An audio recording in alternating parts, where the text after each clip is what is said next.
The Dork List presents our top 5 favorite Pokemon from all of the Pokemon games. Yeah. So first episode of one of our list episodes. First episode of our Pokemon themed one. So we thought we would kick things off with our favorite Pokemon. Just to start the establishment, even though we are anti-disestablishment.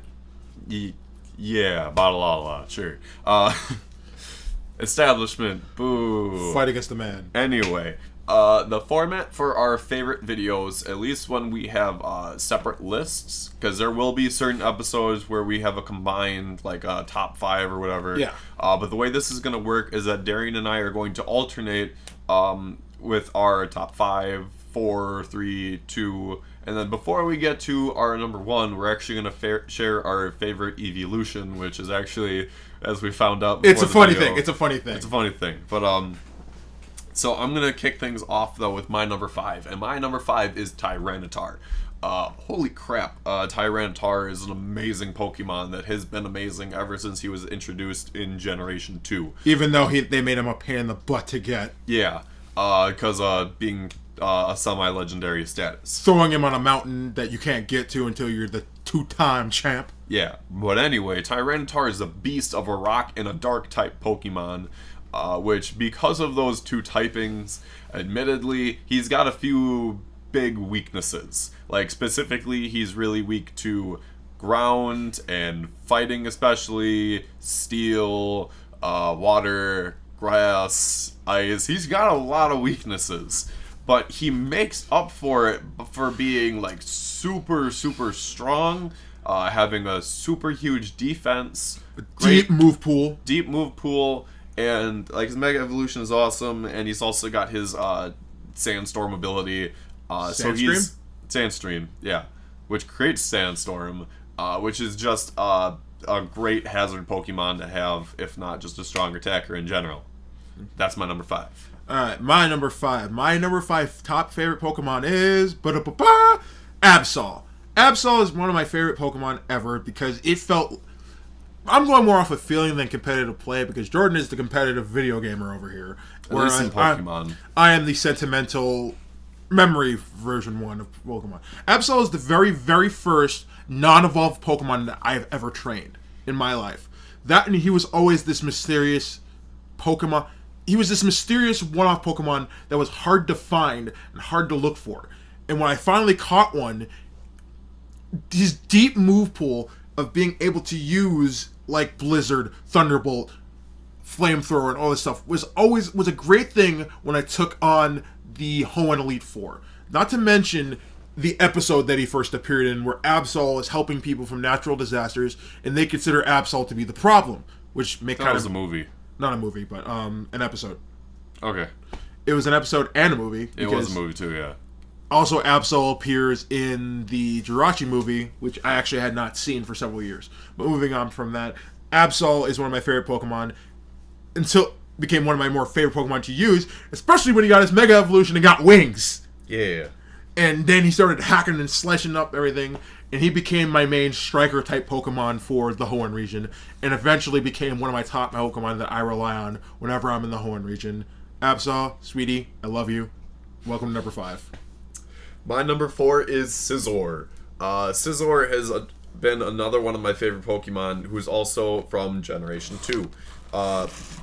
Bug Steel is just a really great combination. The only weakness that it actually has is Fire, which is a ×4. But Scizor is just a badass with a strong move pool, and I love his Mega Evolution as well. But yeah, Scizor is my number 4. Any sentimental reasons why? Sentimental reasons why is just like Scyther is a really great Pokemon, but all of a sudden they just made him better. Put on that metal coat and it's just like bam, like a shiny red Ferrari of a Pokemon. Alright, moving on. My number 4 is Nidoking. Nidoking is one of these Pokemon that back in Gen 1 was, for lack of a better term, a Mew style Pokemon with a massively huge move pool with great strength. And the fact that you could get it quick as all heck. You got it quick as lightning. You literally only had to get your Nidoran to evolve into Nidorino and then give it a Moonstone. Boom, you got a Nidoking right off the bat. It can learn Thunderbolt. It can learn Mega Horn. It can learn Water-type moves back in Gen 1. It was a beast of a Pokemon, and you could throw it at anything.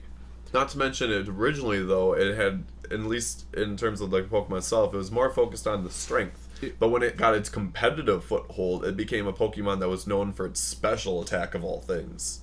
And I love how it got both the dual stats, too, where it was decent in both strength and attack, while maintaining not a great defense, but a good defense as well.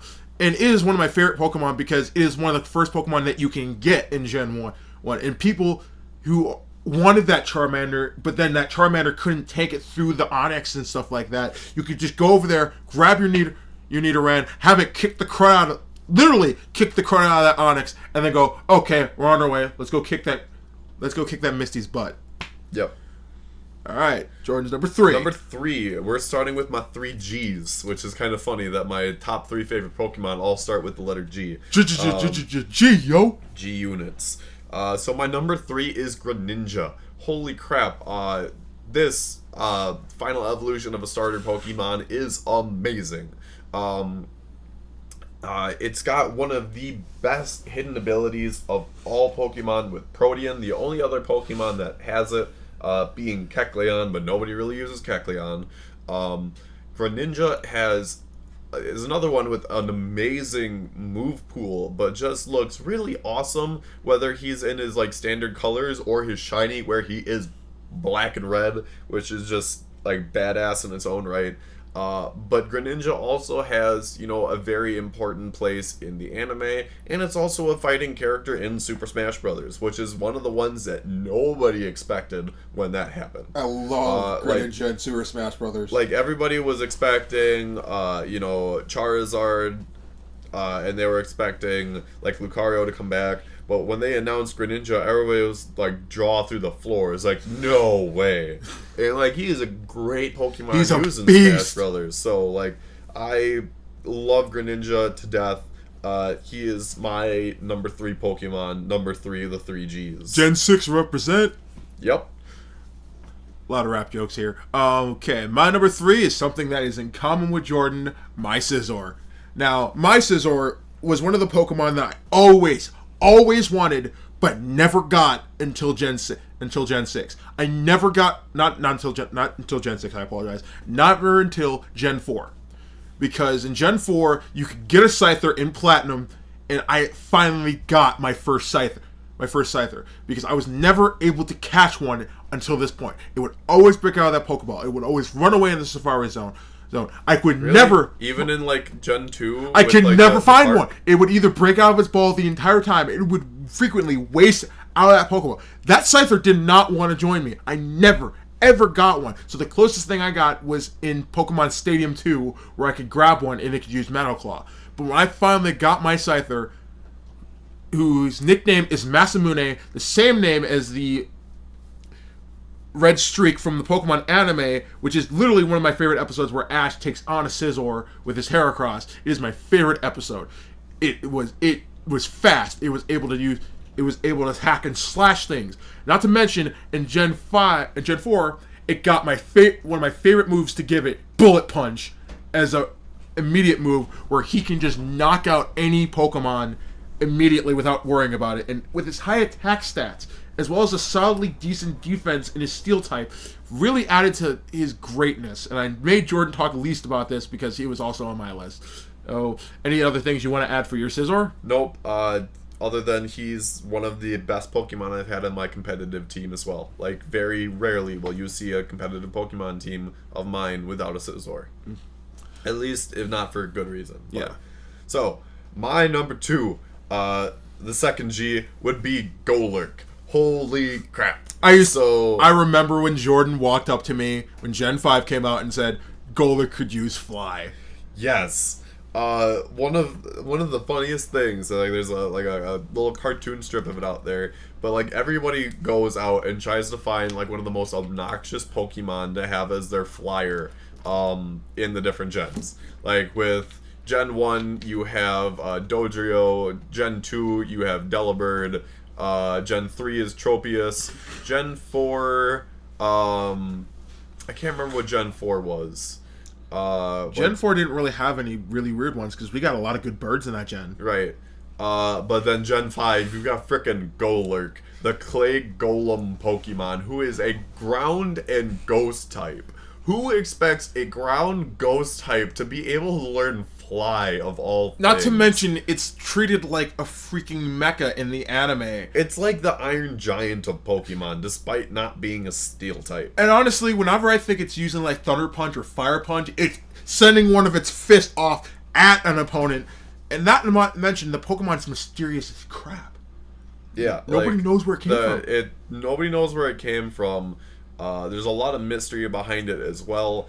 But, like, I know I talk about, like, competitive Pokemon use, and Golurk certainly isn't necessarily a competitive one. He's very niche, if anything. But he's just a really... I say he when it doesn't have a gender, but, like, it's a very fun Pokemon for me, and, like, I would never go throughout Gen 5 without a Golurk, just because it is too badass not to have one.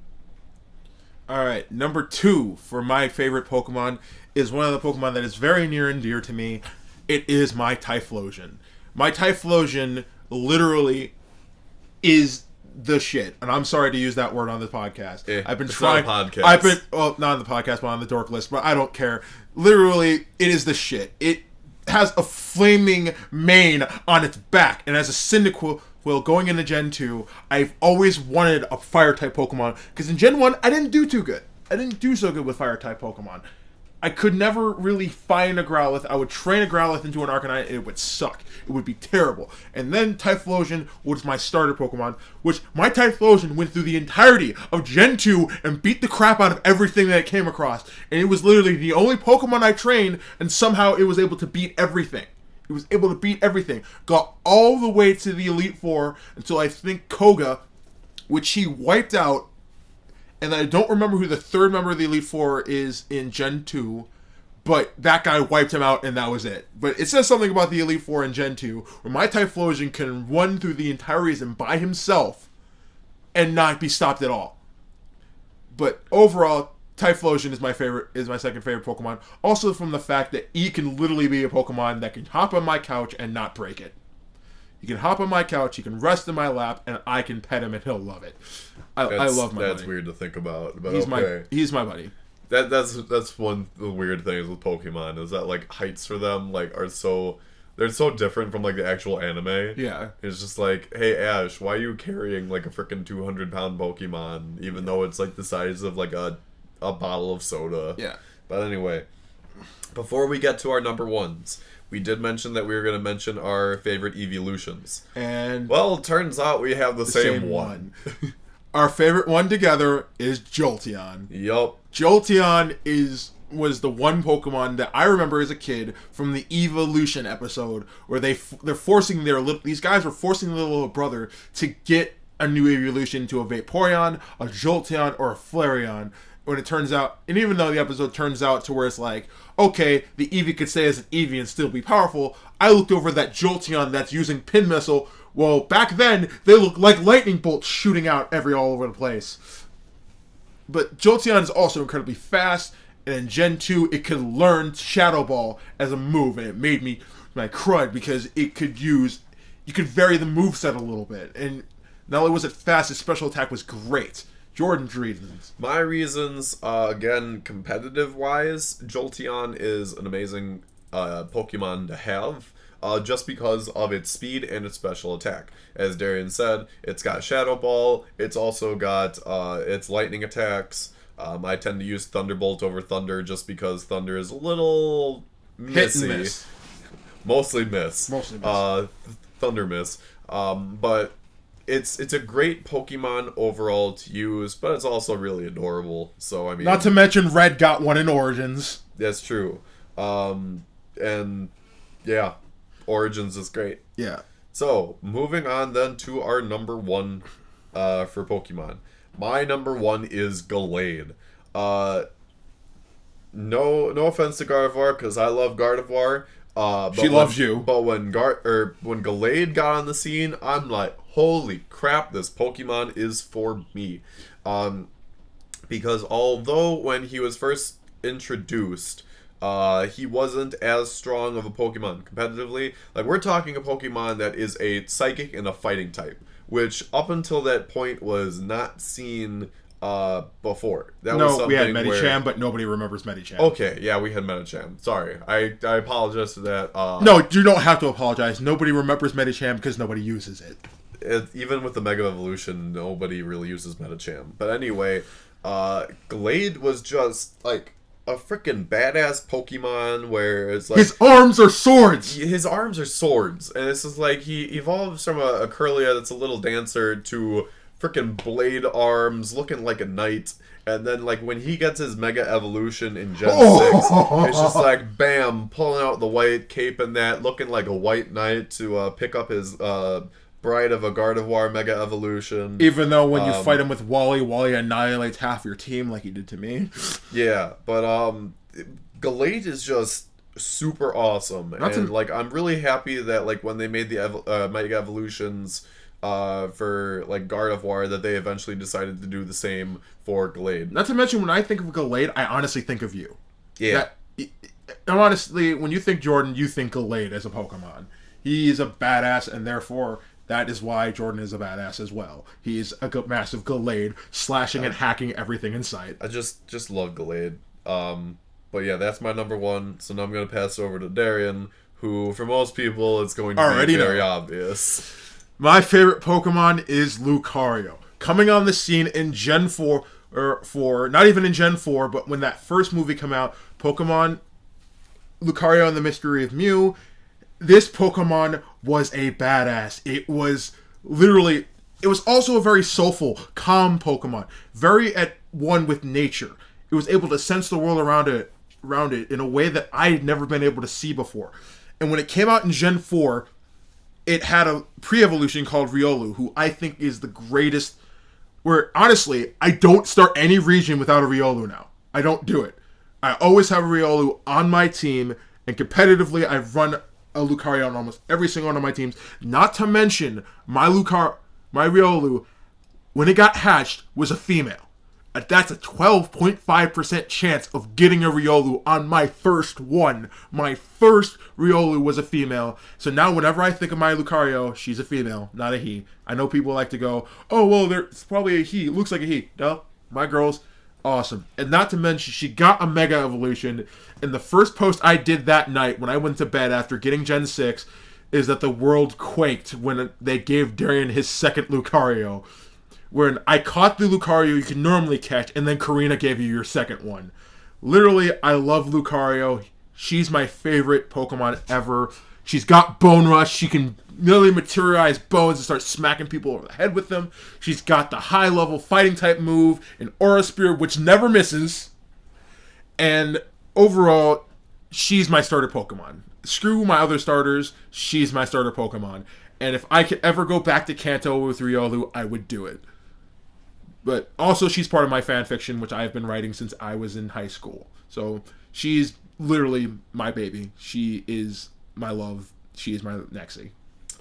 So yeah, those are our top 5 favorite Pokemon. So what do you guys think? Did you like our top 5? Did you guys have your own top 5? Did you think it was weird that I fanboyed over my Lucario like everybody else does? Make sure to leave your comments in the below and tell us what you guys think. And again, if you have any suggestions on future episodes, make sure to list those in the comments below as well. We out! Bye-bye.